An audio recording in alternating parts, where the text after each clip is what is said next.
మాతృదేవోభవ. ఆదివారము లేదు అస్వస్థతయు లేదు 4 గంటల వేళ స్నానమాడా. శ్రమ ఎటంచును లేదు చాలటంచును లేదు రోటి పచ్చడి చేసి నోట పెట్ట. కోడలంచును లేదు కూతురంచును లేదు పని చెప్ప మొమోటమును బడంగా. వార్ధక్యమని లేదు ప్రాణభయము లేదు ఉపవాసములు చేసి కృప భజింప. ఇట్టి ఈ క్రమశిక్షణకెన్ని ఏండ్లు ఇట్టి త్యాగానుభూతికి ఎన్ని ఏండ్లు. అమ్మా ఇట్టి ఈ క్రమశిక్షణకెన్ని ఏండ్లు ఇట్టి త్యాగానుభూతికి ఎన్ని ఏండ్లు. త్యాగమున అమృతత్వమునందుమనడి వేనవేలేండ్ల సంస్కృతి ప్రాణమీవు. వేనవేలేండ్ల సంస్కృతి ప్రాణమీవు. ఆధునిక జీవితంలాగే అనూఖ్యమైన మలుపులు తిరుగుతూ ఉన్న మహాభారత కథాశ్రవణం కోసం ఎదురు చూస్తూ ఉన్న భక్తి టీవీ ప్రేక్షక మహాశయులందరికీ కవి బ్రహ్మ ఉభయ కవి మిత్రుడు తిక్కన సోమయాజి రచించిన ఆంధ్ర మహాభారతం ఆశ్రమవాస పర్వానికి సాగుతున్న సామాజిక వ్యాఖ్యలో 1790వ భాగానికి స్వాగతం పలుకుతున్నాను.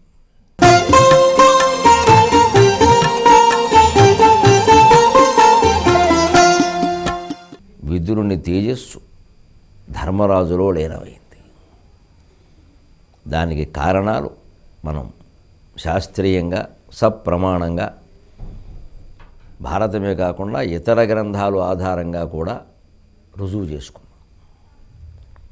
జన్మలు కర్మలు ఫలాలు ఇంత చిత్రంగా ఉంటాయి. మన జీవితాలైనా అంతే. పూర్వం వాళ్ళకి రామాయణ భారతాది కథలు పురాణాల్లో అవి తెలిసిన వారు అవన్నీ రాశారు. మనకి తెలియవు కాబట్టి లేవు అని అనుకోకూడదు. ఈ జన్మకి సంబంధించినటువంటి జ్ఞాపకాలే వాసనలై సంస్కారాలై వచ్చే జన్మనిస్తాయి. అంచేత జన్మరాహిత్యం కోరుకుంటున్నాము అంటే ఈ జన్మలో ఉండేటువంటి ఈ జ్ఞాపకాలు వాసనలు వదిలించుకోగలగాలి. దానికి కనీసం 50 ఏళ్ళు దాటిన దగ్గర నుంచి అభ్యాసం మొదలుపెట్టి క్రమక్రమంగా ఒక్కోటి తగ్గించుకోవాలి. ఇది మనకి భౌతికంగా కూడా తెలియజేయాలన్న ఉద్దేశంతోనే మనకి వాస్తుశాస్త్రంలో ఈశాన్యం వైపుని బరువులు పెట్టద్దు అనాలి.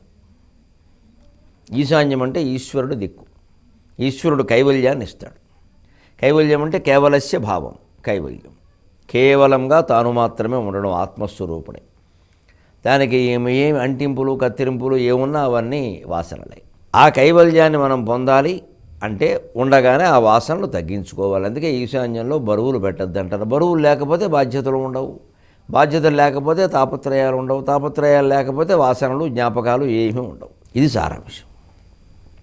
అందుకే ఇక్కడ అశరీరవాణి ఇది స్వశరీర దహనంతో సమానం అని చెప్పింది. ఎందుకంటే మరి ధర్మరాజే విదురుడే ధర్మరాజు. ఇద్దరూ యమధర్మరాజు అంశలే. ఒకే కాలంలో ఒకే దేవత 2 అంశాలుగా జన్మించవలసి వచ్చినప్పుడు పరిస్థితి ఇలా ఉంటుంది. ఆ అంశ ఈ అంశలో లీనమైతే తప్ప పైకి వెళ్ళడానికి వీలేదు. ఇది ముక్కలే వెళ్ళదు. అసలు ఈ అంశాలు ఎలా వస్తాయి? అక్కడ పురుషుడు అక్కడ ఉండగా అంశ పొందడం సాధ్యమైన అంశ బయటికి రావడం. అంశ రావచ్చు, పూర్ణంగా వస్తే వేరే విషయం. పూర్ణావతారం అయితే అక్కడ మనిషి ఉండడు. అంశావతారం అయితే మాత్రం అక్కడ ఉంటాడు, అంశ వస్తుంది. అది ఎలా సాధ్యం అంటే పువ్వుల తోటలో పువ్వులు ఉంటాయి. వాటి వాసన అక్కడి నుంచి ముందుకు వ్యాపిస్తోంది. గాలి తీసుకెడుతోంది. గాలి ఆ వాసనను తీసుకెళ్ళినా ఆ పువ్వుకి ఆ వాసన ఉండనే ఉంది. అక్కడ అందులోంచి ఎంత పోయిందో ఏముందో మనం చెప్పలేము. అందుకే పువ్వుల్లో సుగంధం, నువ్వుల్లో తైలం ఇలాంటివి అర్థమైతే కానీ భగవత్ శక్తి అర్థం కాదు అన్న. తెలియేషు తైలం పుష్పేషు గంధం అని యోగ వాసిష్టంలో చెబుతారు. వాటిలో ఉండేది అవి చూడబోయా తెలుస్తున్నారు.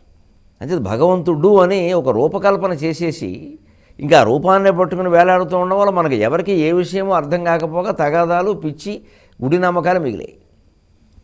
అది విశ్వమంతా వ్యాపించినటువంటి శక్తి అని మనం గ్రహించగలిగితే ఈ భగవత్పరమైనటువంటి విశ్వాసాలన్నీ ఆచరణాత్మకాలే అద్భుతమైన సమాజాన్ని స్థాపిస్తాయి. అద్భుతమైన ఆ సమసమాజ స్థాపన భగవంతుని వల్ల జరుగుతుంది. దాన్నే వివేకానందుడు ఆధ్యాత్మిక సామ్యవాదం అన్నాడు.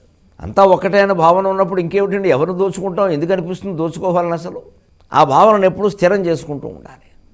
రామాయణ భారతాది కథలు కూడా మనకి ఇటువంటి విషయాలే తెలియజేస్తూ ఉండడం విశేషం. ఇప్పుడు ధర్మరాజు ఎట్టకేలకు తట్టుకుని అక్కడ ఖననమే చేయడానికి సిద్ధపడి వచ్చి వీళ్ళకు కూడా చెప్పాడు. భీమాదులందరూ ధృతరాష్ట్రాదులందరూ ఆశ్చర్యకరంగా విన్నారు ఈ వృత్తాంతాన్ని. తర్వాత అశరీరవాణి చెప్పిన ప్రకారమే అనేక విధాలు ఆలోచించి విదురుని శరీరాన్ని ఖననమే చేశారు. సరిగ్గా ఆ స్థితిలో వ్యాసుడు వచ్చాడు అక్కడికి. భారతంలో ఇప్పుడెప్పుడు ఎవరెవరికి ఏ ఉపదేశం అవసరమైనా వ్యాసుడు వస్తాడు. రామాయణంలో నారదుడు వస్తాడు, అలాగే భాగవతంలో కూడా నారదుడు వస్తాడు, భారతంలోనూ వచ్చాడు. నారదుడు ఎల్లవేళలా అందరికీ వస్తాడు. వ్యాసుడు మాత్రం కొన్ని సందర్భాల్లో కొందరి దగ్గరికి వస్తాడు. వ్యాసుడు వచ్చి ధృతరాష్ట్రుడిని కుశల ప్రశ్నలో భాగంగా అడుగుతున్నాడు. వెంటనే ఆయన రాగానే ఈ ప్రశ్న వేశారు ముందు, ధర్మరాజుకి ఎలా ఎందుకు జరిగిందో చెప్పండి అని. ఆయన చెప్పినటువంటి విషయాలని మనం వివరణగా కాస్త ముందు చెప్పుకున్నాం, వెంటనే చెప్పుకోవాలి కాబట్టి. అవి చెప్పి ఒక్క మాట అన్నాడు, ధర్మరాజు సకల దేవతాత్మకుడు, నీకు అర్థమైందా ఆ విషయం అన్నాడు. ధృతరాష్ట్రుడు అలా గంభీరంగా చూస్తాడు. అవునా అన్నాడు. అవును అవును అవును అన్నాడు. అది పరిస్థితి. జీవలక్షణాలు ఒక్కొక్కటి అలా ఉంటాయండి. మన ఎదురుగా ఉన్నవాళ్ళు అవతార పురుషులు అనే విషయం మన కాలంలో మనకే రుజువు అయినా సరే, ఎంతోమంది చెబుతున్నా సరే, మన మనస్సు గ్రహించడానికి అనుకూలంగా ఉండదండి. కారణం మనతో వాళ్ళకుండే అనుబంధం లేని వాళ్ళు గ్రహిస్తారు. అయ్యి బాబాయ్ ఆయనలో ఏదో అంశం లేకపోతే ఇది సాధ్యం కాదని అంటారు, గ్రహిస్తారు. అనుబంధం ఉన్నవాళ్ళు గ్రహించలేరండి. తల్లిదండ్రులు కావచ్చు, భార్య భర్త పిల్లలు అన్నదమ్ములు అప్పచెరులు, వాళ్ళు గ్రహించలేరండి. ఎందుకంటే కారణం ఒకటే, అటాచ్మెంట్, వాసన ఎక్కువైంది. మిగిలిన వాళ్ళకి వాసన లేదు. మిగిలిన వాళ్ళు ఎందుకు గ్రహిస్తారంటే ఆ వ్యక్తిని విడిగా చూస్తున్నారు, అలాగా అర్థమైపోయింది. వీళ్ళు ఈ అనుబంధం కారణంగా విడిగా చూడలేరు. అది ఆ గ్రహించలేకపోవడం అనేది లోపమనే అనలేం, గుణమనే అనలేం. ఎందుకంటే వాళ్ళకుండే మమకారాలు కమ్మేస్తాయి అలాగా. మేమే మన పక్కన వీడికి చిన్నప్పుడు నెక్క తొడుక్కోవడం చేత కాకపోతే నేనే తొడిగేదాన్ని, వీడేమిటో పెద్ద అవతార పురుషుడు ఇక్కడ భావంతో చిన్నప్పుడు అలాగే ఉంటారు. కృష్ణుడికి యశోద నెక్కర తొడగల, ఆ భావం గ్రహింపనివ్వదండి. సరే, లోపల ఉండే అహంకారం. అందుకే ఎప్పుడు బాంధవ్యం కంటే స్నేహానికే మనం ఎక్కువ ప్రాధాన్యం ఇవ్వాలి. ఆ బంధుత్వంలో అలా ఉండడమే అంతవరకే. ఏదో పెళ్ళిళ్ళు, పేరంటాలు, విందులు, వినోదాలు హాజరవ్వడం, ఆహా అంటే ఓహో అయిపోయింది అంతే. అంతకు మించి ఇచ్చాము అంటే అది ఎక్కువ ఒక వాసన రూపంలో స్థిరపడిపోయి ఇంకా వాళ్ళ గొప్పతనాన్ని గ్రహించనివ్వదు, వాళ్ళ లోపాన్ని మనం తట్టుకోలేము. రకరకాల కలుషితమైన భావాలు ప్రవేశిస్తాయి అక్కడ. అంచేతను అందరూ మనకి బంధువులే. బాంధవా శివభక్తాశ్చ స్వదేశం భువనత్రయం. 3 లోకాలు మన ఇల్లే. భగవద్భక్తులందరూ మనకి బంధువులే. ఈ భావనే కావాల్సింది. ఇప్పుడు కుశల ప్రశ్నల రూపంలో వ్యాసుడు ధృతరాష్ట్రునికి ఏం ఉపదేశం చేస్తున్నాడో చూడండి. మహానుభావులు కుశల ప్రశ్నలు వేసినా గొప్ప ఉపదేశంగానే ఉంటుంది. మనకి విశ్వనాథ సత్యనారాయణ గారు లాంటి వాళ్ళు, పెద్ద మహాకవులు, పండితులు ఎవరికైనా ఒక ఉత్తరం రాస్తే ఆ ఉత్తరం కూడా చాలా విలువైందే. అందులో ఏదో ఉంటుంది. మాకు తుమ్మపూడిలో ఆయన సంజీవదేవి గారు ఉండేవారు, మహానుభావుడు. ఆయన ఉత్తరం రాస్తే అది గొప్ప ఉపనిషత్తు. అది ఉత్తరం, ఆ ఉపనిషత్తు. సంజీవదేవి గారు ఉత్తరం రాస్తే ఉపనిషత్తు. సంజీవదేవి లేఖలోని ప్రత్యేకం. పైగా ఆ లేఖల మీద ఆయనకి ఎంత శ్రద్ధ అంటే, ఆ గుంటూరు పక్కన తుమ్మపూడి గ్రామంలో ఉండేవారు ఆయన ఏదైనా ఊరు ఒక వారం రోజులు వెళ్ళవలసి వస్తే ఇక్కడ స్పష్టంగా చెప్పి వెళ్ళేవారు, నా ఉత్తరాలన్నీ అక్కడికి రీడైరెక్ట్ చేయండి అని. అంత శ్రద్ధ ఆయనకు ఉత్తరాలంటే. వెంటనే అందాలి ఆ ఉత్తరం ఆయనకి. ఎవరు రాసిన ఉత్తరమైనా వెంటనే అందాలి, ఇంచుమించు వెంటనే జవాబు రాయాలి. అంత పద్ధతిగా ఉండేవారు ఆ రోజుల్లో. ఆ లేఖలు కూడా అలాగే ఉండేవి. అవన్నీ ఉపనిషత్తులు. సంజీవదేవి లేఖలంటే ఉత్తరాలుగా ఉపనిషత్తులు. అలా ఎంతోమంది మహానుభావుల లేఖలు, మహాత్మా గాంధీ వంటి లేఖలు వారి అచ్చయి మనకు ఎన్నో సందేశాలుగా ఉంటాయి. ఎందుకంటే అందులో సొంత విషయాలు మాత్రమే కాదు, అవి తక్కువగా ఉంటాయి. మిగిలిన విషయాలు చాలా ఎక్కువగా ఉంటాయి. లోకానికి అందరికీ ఉపయోగపడేవి చాలా ఎక్కువగా ఉంటాయి. అవి గ్రహించడమే మంచిది మనకు వీలైనంత. అనవసరంగా వాళ్ళు రంధ్రాన్వేషణ చేయడానికి దాన్ని వాడుకోకూడదు. లోకానికి ఉపయోగపడే విషయాల వరకే మనకు సంబంధం. అలాంటి శిలాక్షరాలు లాంటివి. వినుము దీర్ఘవైర వృత్తియు క్రోధ చింతనము లేక. తపస్సు అంటే ఎలా ఉండాలో ధృతరాష్ట్ర ఒక్కసారి విను. ఎందుకంటే నువ్వు అదే మార్గంలో ఉన్నావు. పైగా నిన్ను పాత వాసనలు వదలకుండా పట్టుకునే అవకాశాలు చాలా ఎక్కువ. అందుకే చెబుతున్నాను నీకు, తండ్రి వంటి వాడిని కాబట్టి. వినుము దీర్ఘవైర వృత్తియు క్రోధ చింతనము లేక. వాక్కు మనము ఒక్క చందమగుట సకల జనులకు అనుబద్ధ సంపదాప్తి పరమ సాధనంబు. సకల జనులకు అనుబద్ధ సంపదాప్తి పరమ సాధనంబు. సకల జనులకు అనుబద్ధ సంపదాప్తి పరమ సాధనంబు అనేది భారతం మీద పరిశోధన చేయదలుచుకున్నటువంటి విద్యార్థులకు చాలా గొప్ప మాట. వినుము. దీర్ఘవైర వృత్తియు క్రోధ చింతనము లేక. తపోవృత్తిలో ఉండాలి, అసలు మనిషి సుఖంగా ఉండాలి, శాంతిగా ఉండాలి, ఆందోళన లేకుండా ఉండాలి అంటే దీర్ఘవైరం పనికిరాదు. అదే ఫ్యాక్షనిజం అంటారు ఇవాళ. ఏదో ఒక వ్యక్తికి ఉంది, ఆ వ్యక్తుల్లో ఎవరో ఒకరు మరణించినా, కొంపదీసి ఇద్దరు మరణించినా దాన్ని వదిలేయాలి. ఇంక కుటుంబాలు పట్టుకుని దాన్ని వేలాడకూడదు. దీర్ఘవైరం ఎవరితో, ఏ వ్యక్తులతో పనికిరాదు. ఏదో ఒక్కో సందర్భంలో కొన్ని తగాదా పెట్టుకోవాల్సి వస్తుంది, విభేదించవలసి వస్తుంది, తప్పదది కొన్ని సందర్భాల్లో. అక్కడ కూడా మనస్సు కలుషితం కాకుండా చూసుకోవాలి. కేవలం ధర్మం కోసమే మన విభేదం, జ్ఞానం కోసమే మన విభేదం, అంతేగాని వ్యక్తిగతమైనటువంటి వైరుధ్యాలతో కాదు, అసూయాద్వేషాలతో కాదు. అది అంగీకరించి తీరాలి. అప్పుడు ఆ వైరం అనేది కూడా లోకానికి ఉపయోగపడుతుంది. సాహిత్యంలో ఎన్నో వైరాలు తర్వాత లోకానికి ఉపయోగపడ్డాయి. కొప్పరపు కవులకి, తిరుపతి వెంకట కవులకి, వెంకటరామకృష్ణ కవులకి, ఒక్కో సందర్భంలో విశ్వనాథ వారికి, శ్రీశ్రీకి, ఇలా కొన్ని సందర్భాల్లో తగాదాలు, పెద్ద పోరాటాలన్నంత స్థాయిలో వాటిని చెప్పకూడదు, కానీ సాహిత్యపరమైన వైరాలు, మనస్పర్ధలు అనుకోండి, అవి లోకానికి ఉపయోగపడ్డాయి. అద్భుతమైన కావ్యాలు వచ్చాయి. గీరతం, గుంటూరు సీమ అవన్నీ అక్కడే వచ్చాయి. వాళ్ళు పద్యాల్లో దెబ్బలాడుకున్నారు, వాళ్ళిళ్ళు బంగారంగా.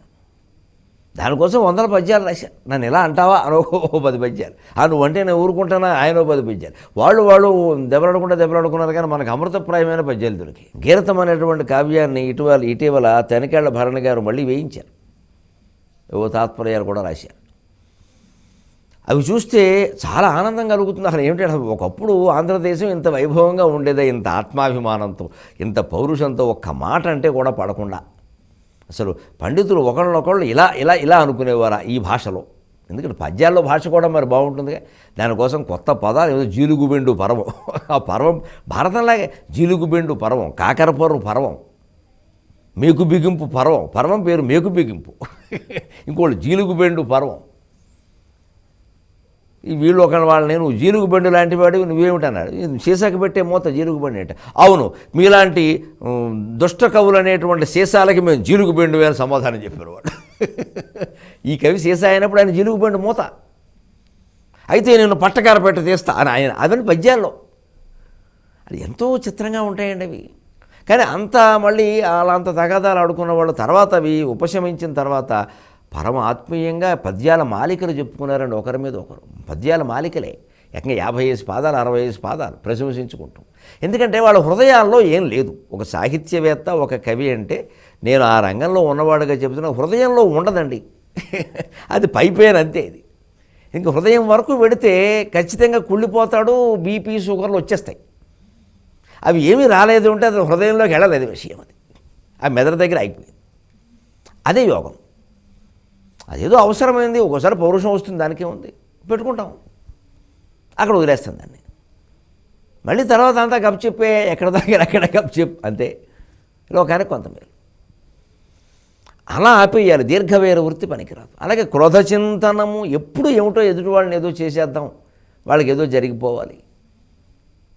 అసలు కొంతమంది మన మిత్రుల్లోనో బంధువుల్లోనో మనకి తెలిసిన వాళ్ళు ఉండేవాళ్ళు ఏదైనా ఎవరైనా వాళ్ళ గురించి ఏదైనా చెబితే బాగుండునో అని ముందే మనస్సులో అనిపించడం, మనకి మంచి వినడానికి సిద్ధంగా లేకపోవడం, ఇది దౌర్భాగ్యం. ఆ వ్యక్తికే చెడు, అది అవతల వాళ్ళకేం కాదు.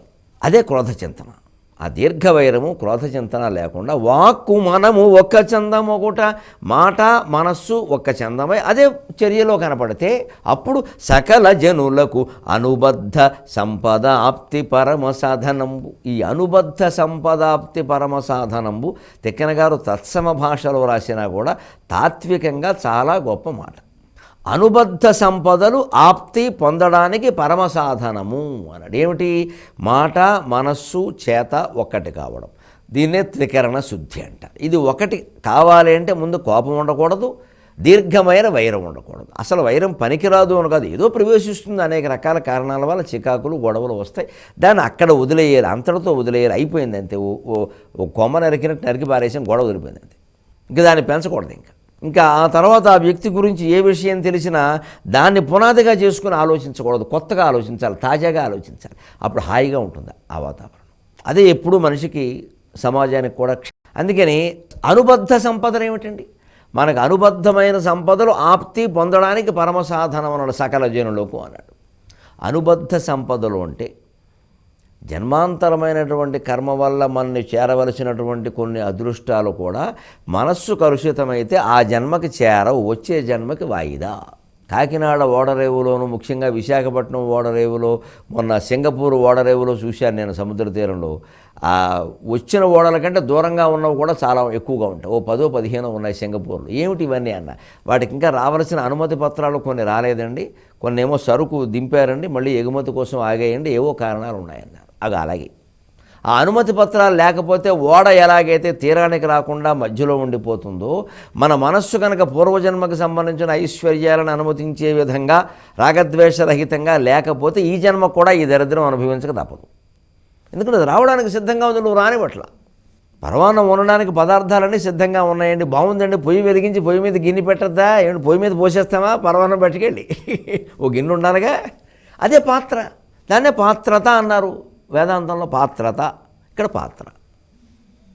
బియ్యం ఉందండి, అన్నీ ఉన్నాయండి, బాగానే ఉంది. గిన్నెది, అందులో బియ్యం పోయాలి, ఎసరయ్యాలి, లేకుండా అలాగా ఆ బియ్యం పోసి ఎసరేసినట్టే మన మనస్సుని రాగద్వేషరహితంగా మనస్సు మాట చేత ఒకేలా విధంగా ఉండేలా చేసుకుంటేనే జన్మాంతర ఐశ్వర్యాలు చేరతాయి. మళ్ళీ ఇంకోటి అయితే దురదృష్టాలు కూడా చేరవా అనుకోండి, దరిద్రాలు చేరిపోతాయి. ఎందుకంటే దరిద్రంగానే ఉందిగా మనస్సు, పాత్ర అనుకూలంగా ఉందిగా. పాత్ర శుభ్రంగా లేకపోతే పరమాన్నం ఉండడం సాధ్యం కాదేమో, కానీ గడ్డి వేయడానికే గడ్డి గాదం తక్కువ దోగన వేయచ్చు, బాగానే ఉంటుంది. దానికి ఏ పాత్ర అయితే అంట్లు తోమేసిన అంట్లు మిగిలిన ఉంటాయి, మెతుకులవి బారేయచ్చు, దానికి శుభ్రంగా ఉండక్కర్లేదుగా. అందుకని దురదృష్టాలు వచ్చేస్తాయి, అదృష్టాలు రావు. ఎందుకంటే మరి అది రావడానికి కొంత పవిత్రత, కొంత వాతావరణం ఉండాలి. ఆ భౌతిక వాతావరణం లేకుండా ఎలా వస్తాయి? అందుకే మన మనస్సును పరిశుభ్రం చేసుకోవడం ఎంత ముఖ్యమో, ఇంటిని, ఒంటిని, వాతావరణాన్ని కూడా ఓ పూజామందిరంలాగా శుభ్రంగా ఉంచుకోవడం కూడా అంతే ముఖ్యం. అలాగని దీన్ని బాగా శుభ్రం చేసేసి ఆ మానసికమైన శుభ్రతకి ప్రాధాన్యం ఇవ్వకపోతే అసలు ప్రాధాన్యం పోయినట్టే. పాత్ర ఎంత శుభ్రంగా ఉంటే మాత్రం పరవాన్నానికి ఏ పదార్థాలు వాడాలో, ఎలా ఉడికించాలో తెలియకపోతే పరవాన్నం ఎందుకు అవుతుంది, బచ్చరవుతుంది. రెండూ ప్రాధాన్యమే, రెండిట్లోనూ అసలు సారమే ఎక్కువ, కానీ భౌతికత కూడా తక్కువదేం కాదు. ఇంత ఇదిగా మనం గ్రహించాలి ఆ విషయాలు. అలాగా అర్థమైన తర్వాత బాగుంది అన్నాక అప్పుడు వ్యాసుడు వీళ్ళు ఇంకా ఊరికే మా అబ్బాయిలు ఇలా జరిగింది అలా జరిగింది అని వ్యాసుడు, పైగా వాళ్ళకి వంశానికి సంబంధం ఉన్న మనిషి, ఆయన వచ్చేసరికి వీళ్ళు ఏదో అస్తమానం అంటూ ఉంటే, ధృతరాష్ట్ర, గాంధారి, ఒక్క మాట వినండమ్మా, ఏదో ఒక అనుబంధం మీతో నాకు కూడా ఏర్పడిపోయింది. చూసారా వ్యాసుడికి వచ్చిన ఇబ్బంది, అస్తమానం వస్తూ ఉండడం వల్ల వీళ్ళతో అటాచ్మెంట్ అనుబంధం ఆయన పెరిగిపోయింది. అందుకే వ్యాసుడు ఒకసారి నారదుడితో అంటాడు, భాగవతంలో వస్తుంది అనుకుంటాను, అది నారదుడితో అంటాడు. నారదుడు రాగానే ఒకసారి వ్యాసుడి దగ్గరికి వస్తే, ధృతరాష్ట్రుడు బాగున్నాడా అంటాడు. మామూలుగానే అడిగితే నారదుడు నవ్వుతాడు. అది ఏమిటయ్యా అంటే, మీలాంటి వాళ్ళు కూడా ధృతరాష్ట్రుడు బాగున్నాడా, పాండురాజు బాగున్నాడా, ఈ మధ్య మా కోడలకి ఏదో అనారోగ్యం కొంచెం నలతగా ఉందని తెలిసింది, ఎలా ఉంది ఏమిటండి అవన్నీ అన్నట్టుగానే నవ్వుతాడు. వెంటనే వ్యాసుడు కూడా నవ్వి, ఇదేనయ్యా వేదాంతం, ఇక్కడే పట్టుకోవాలి మనం. ధృతరాష్ట్రుడు నాకేమీ సొంత కుమారుడు కాదు, నేను పెళ్లి చేసుకుని భార్య ద్వారా కన్నా కుమారుడు కాదు. పాండురాజు అంతే, ఏదో నా తపోబలం కొద్దీ తప్పనిసరి వారి యందు సంతానాన్ని కలిగించవలసి వచ్చింది, దానికే నాకింత అనుబంధం ఏర్పడిపోయి ధృతరాష్ట్రుడు బాగున్నాడా, పాండురాజు బాగున్నాడా అని అడిగే స్థితి ఉందంటే, మామూలుగా భూలోకంలో ఉండే మానవులు వాళ్ళ పిల్లల కోసం తాపత్రయపడతారంటే తప్పేదన ఉందా అన్నట్టు వ్యాసుడు. చూడండి, మహర్షులు జితేంద్రియులైన వాళ్ళనే నిమిత్త మాత్రంగా పితృత్వాన్నో మాతృత్వాన్నో వహించడం వల్ల చేతనే వారికి అంత వ్యామోహం అలా పట్టేసింది. అది బంధ మనస్సుకి. మనకెలా ఉంటుంది, పెద్ద బంక, వారికి కనీసం తేనె, మనకి తుమ్మజిగురు బంక. అక్కడే మనం జాగ్రత్త పడాలి. ఆ బంధాలు ఎక్కడ మనస్సుకి ఎక్కనివ్వకూడదు. కర్తవ్యం మిగిలిందంతా స్మర్తవ్యం. రామ రామ రామ రామ రామ రామ, అంతే అయిపోయింది నా పని, వెళ్ళిపో. అలాగే ఉండాలి. అందుకని అలా ఉండలేకుండా వీళ్ళు బాధపడుతుంటే ఇది వదిలించాలి అనుకున్నాడండి వ్యాసుడు. ఎందుకంటే ఆయన కోటి పట్టుకుంది బంధం వీళ్ళతో. అస్తమానం వస్తున్నాడు, చేస్తున్నాడు, దాంతో పట్టుకుంది. ఇప్పుడు మన కథలో మనమే ఇంచుమించుగా ఒక 10 రోజులు బట్టి వ్యాసుడు 3-4 సార్లు రావడం చూసాం. ఇంత రావడం అవసరమా అంటే ఆయన మనస్సులో కూడా ఒకటేదో పట్టుకుంటుంది అనమాట. అదే తేడా. మనకు తెలియకుండానే బంధాలు అలా మన బంధించేయడం అంటే ఇదే. ఇప్పుడు అన్నాడు ఆయన, సరేనయ్యా నాకు అర్థమైపోయింది, మీ మనస్సులో ఏదో ఉంది, అందుకని ఓ పని చేయండి, నా తపస్సు అంతా ధారపోసైనా సరే మీ కోరిక తీరుస్తాను నేను. వరం వృణీశ్వ అనంతే. కోరుకో, ఏ వరం కావాలో కోరుకో, ఇంక నీకేం కావాలో కోరుకో. చూడండి సరిగ్గా మనుషులు ఎలా బయటపడిపోతారు. వెంటనే ధృతరాష్ట్రుడు, నాకేమీ లేదు కానీ, మంచో చెడ్డో నాకు తెలియదు కానీ, ఈ కురుక్షేత్ర మహాసంగ్రామంలో మరణించినటువంటి రాజులందరూ ఏ గతులు పొందారో నాకు తెలుసుకోవాలనుంది. రెండవది, ఎంత దుర్మార్గులైనా సరే నా కొడుకులను ఒకసారి చూడాలనుందన్నాడు. వీడు దుంపదగా ఈ జన్మకి వీడు బాగుపడతాడా? ఎంత దుర్మార్గులైనా సరే నా కొడుకులను ఒకసారి నాకు చూడాలనుంది. కొడుకులండి, వాళ్ళ గతులు ఏమిటో తెలుసుకోవాలని చూడడం కాదు, తెలుసుకోవాలనుంది. వ్యాసుడికి కూడా అనిపించింది, ఒక్కసారి చూపిస్తే తప్ప వీళ్ళకి తెలియదులే అని. గాంధారి ఏమిటమ్మా, నాకు వాళ్ళందరినీ చూడాలనుందని చెప్పేసింది. ఆవిడ మొహమాటలు అక్కడ. గాంధారి ఎప్పుడు క్లీన్ అండ్ గ్రీన్. ఇంక మళ్ళీ ఈ ధృతరాష్ట్రుడి మొహమాటలు ఆవిడ దగ్గర ఉండవు. నాకు వాళ్ళందరినీ చూడాలనుంది అంది అందరినీ. అంతేకాదు ఆవిడ కొంచెం మొహమాటంగా ఒక్క మాట అంది, తనకే చూడాలనుందంటే బాగుండదు కానీ ఆ ముసలావిడ చూడండి, సౌమదత్తి, ఆ పేరు ఉండదు, సౌమదత్తి, ఆవిడ భర్త చూడద్దా?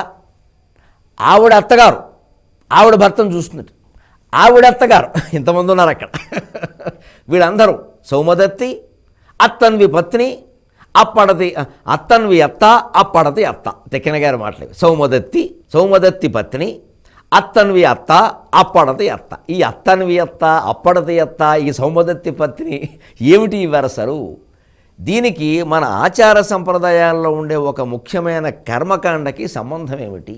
తత్వానికి కర్మకి ఎంత గొప్ప అనుబంధాన్ని భారతీయ సంస్కృతి ఏర్పాటు చేస్తుంది అనేదాన్ని మనం 23.5 గంటల్లో తెలుసుకుందాం. అంతవరకు తెలుగులో.